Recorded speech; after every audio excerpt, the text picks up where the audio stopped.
Good morning po mga kabakyard. Welcome back po dito sa ating YouTube channel at for today's vlog po, ayan mga kabakyard.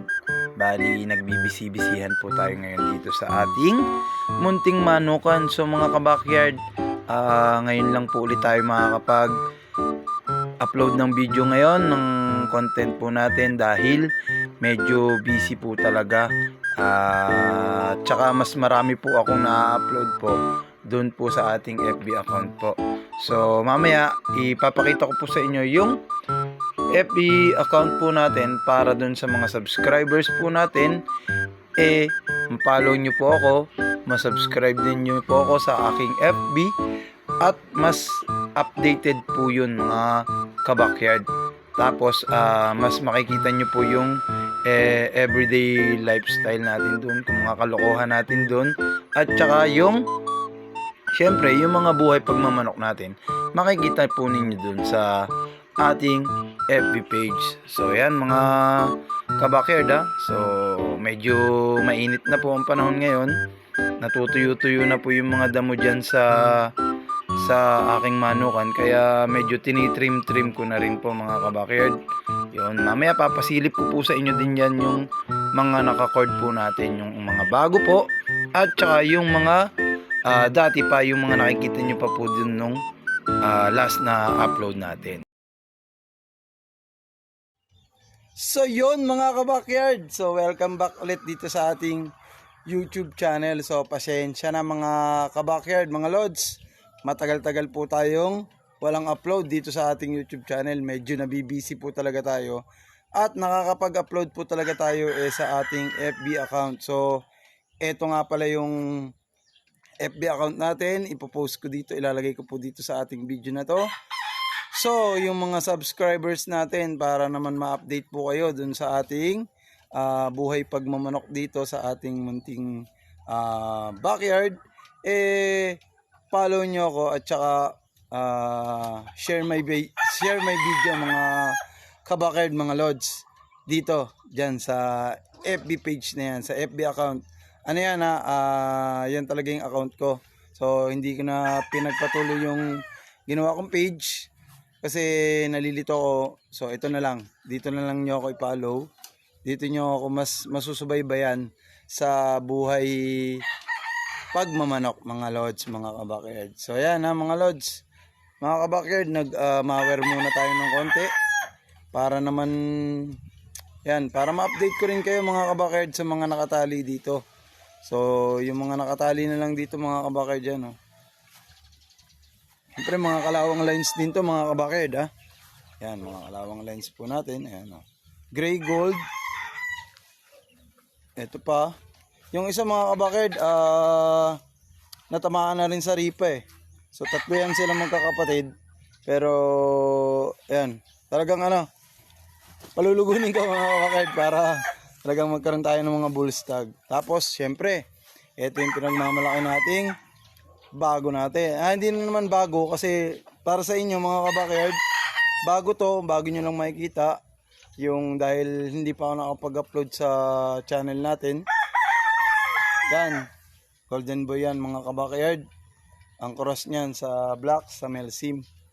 Yan mga kabakyard, tignan nyo. Itim ang tahid niyan mga kabakyard.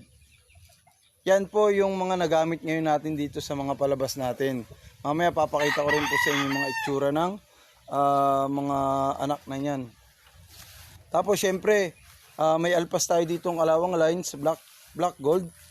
So ito yung mga naging anak niya. Yan. Ano po yan Yan po ang nangasawa dyan. Yung kalawang line. Yung anong yan. Golden boy na yan. Tingnan nyo to mga kabakyard. Yan. Tingnan nyo. Anak na rin niya yan. Quality, di ba? Tapos, ito pa. Ito, white gold. Dark side. Sayang na apektuhan ng avian malaria yung isang kapatid nito. Yung mas mataas sa kanya. Pero ayos lang. Tapos ito mga kabakyard. Yan, kaya naging ganito itsura nito. Tingnan nyo naman. Nakalpas kasi ito. Ito kiniliti niya. Talagang pikit yung dalawang mata na ito. Talagang Ayan, ngayon, okay na. Kaso nga lang, siyempre, bago pa mamula ulit yung mukha niyan, matagal-tagal pa ulit. Pero ayos na mga kabakerd. Tapos, siyempre, may nag-acquire din tayo. Mag-infuse ulit tayo ngayon sa mga white golds natin. Ito yung in-acquired natin na 3 times winner na brood cock na. So, balda na mga kabakerd. Pero, ayan, 3 times winner po yan mga kabakerd. Inano po natin, cross po natin sa ating white guna. So, mga kalawang whites natin, hindi muna natin siya i-kinro sa mga lines. Yung susunod siguro. Ito gagawin ko rin kasi sa yan. Tapos, yun, may ano pa tayo dito? McRae. So, yan mga lods. So, tingnan nyo. Long tail. Daming bakante na dito mga lods, mga kabackyard. Kasi nga, dami rin naman tayong inaantay. Early birds natin mga kabackyard. Sayang, napagbabawasan. Ang dami sana ng early bird natin. Nung panahong maulan, dito, talagang usong-uso ang avian malaria dito sa aking manukan. Yung gagamutin ko, makakasurvive. Yung tatamaan na susunod, yun yung hindi makakasurvive. Kaya sayang na sayang. Pero ayos lang. Part naman ng pagmamanok yan eh. Yung mga ganyang senaryo. So yan no. Tingnan nyo. Golden boy yan mga kabackyard oh. Anak yan nung golden boy straight comb. Ito naman anak ng white gold. So yan. Kaso ang naging piner ko kasi dito Thompson White Pure. Kaya hindi siya naging white gold. Pero ayos lang. Yan. Sayang. Dalawa na disgrasyang kapatid nito. Pero ayos lang. Marami pang kapalit yan. Yan mga kabakerd golden boy oh. Tingnan nyo naman itsura niyan mga kabakerd. Anak nung Melsim golden boy natin na yun oh. Ito. Ay, meron pa dito ang isang puti. Yan. Special ko rin kayo dun sa kabila para makita naman ninyo yung iba dun. Teka, dito pala muna. Ito, malapit nang ma-range. So, tumigil na rin naman yung tag-ulan. Yung mga pag-ulan-ulan, paglamig-lamig dito. So, yan, mga kabakerd oh.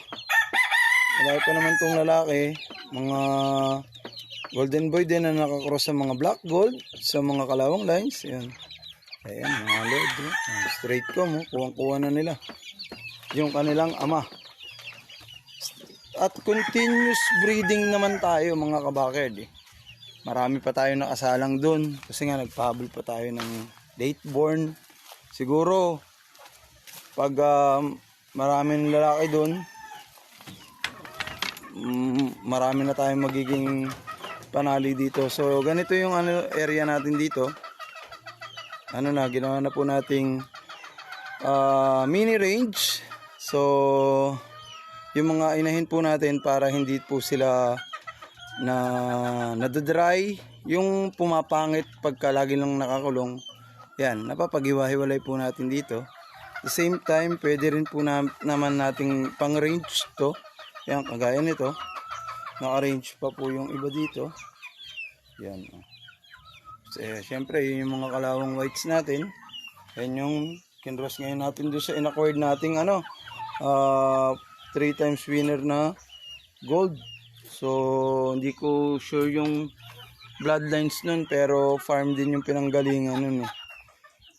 Ito, siyempre yung SBR natin, saka yung McRae.